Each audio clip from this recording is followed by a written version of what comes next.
CBSE board ने class 10th और 12th के 2026 के लिए से अपने जो सैंपल पेपर्स हैं वो रिलीज कर दिए हैं। आई होप आपने देख भी लिए होंगे। सारे पेपर सेम है, क्लास 10th क्लास 12th सारे पेपर सेम है, केवल एक पेपर है जिसमें चेंज मिला है। चेंज क्या है? क्लास 10th का साइंस का पेपर है।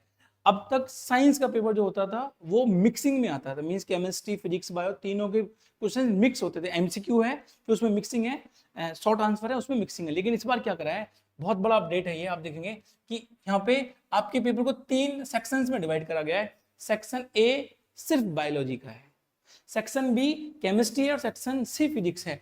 तीनों के क्वेश्चंस अलग अलग दिए गए हैं और ये अकॉर्डिंग टू एनी स्टूडेंट आप देखेंगे तो बहुत अच्छा स्टेप है। क्यों? क्योंकि अगर बच्चे की ने बायो पढ़ रखी है तो उसे पता है कि पहले मुझे बायो पढ़नी है या पहले मुझे बायो सॉल्व करनी है, फिर फिजिक्स, फिर केमिस्ट्री। हो सकता है कि बहुत सारे बच्चे हैं जिनको फिजिक्स बहुत अच्छी नहीं लगती हो तो वो सेक्शन को बाद में ही करेंगे जाके।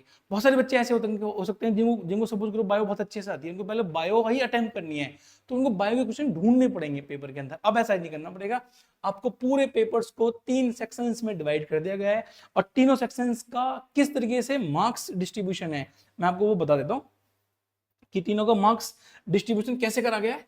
आप देखो, ये सैंपल पेपर की डिटेल्स हैं, आप देखेंगे सेक्शन ए में मींस जो बायो का पोर्शन है उसमें 16 क्वेश्चंस हैं। बी में केमिस्ट्री है आपके पास में, उसमें 13 क्वेश्चंस हैं और जो लास्ट पार्ट है जिसमें फिजिक्स है उसमें 10 क्वेश्चंस हैं।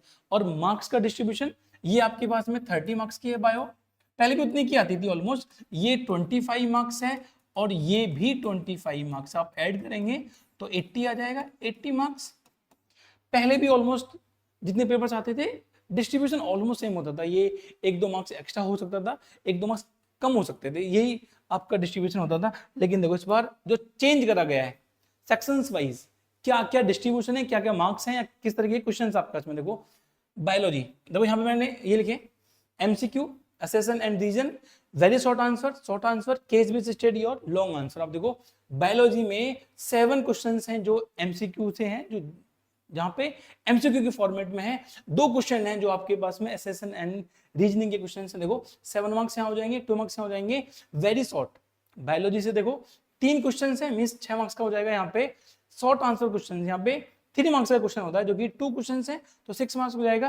केस बेस्ड स्टडी क्वेश्चन यहाँ पे 1 है, तीनों में एक आप देखोगे, एक बायोलॉजी है, यहाँ पे देखोगे एक केमिस्ट्री और एक यहाँ पे फिजिक्स है, तीनों का एक है। आप देखोगे जो लॉन्ग आंसर देखो वो भी सेम है, एक तीनों से लॉन्ग आंसर्स हैं।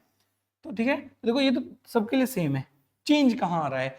चेंज आ रहा है आपके पास में एमसीक्यू में। आप देखो एमसीक्यू बायोलॉजी और केमिस्ट्री में 7 एंड 7 है, फिजिक्स में सिर्फ 2 एमसीक्यू दिए गए हैं, 2 एमसीक्यू हैं।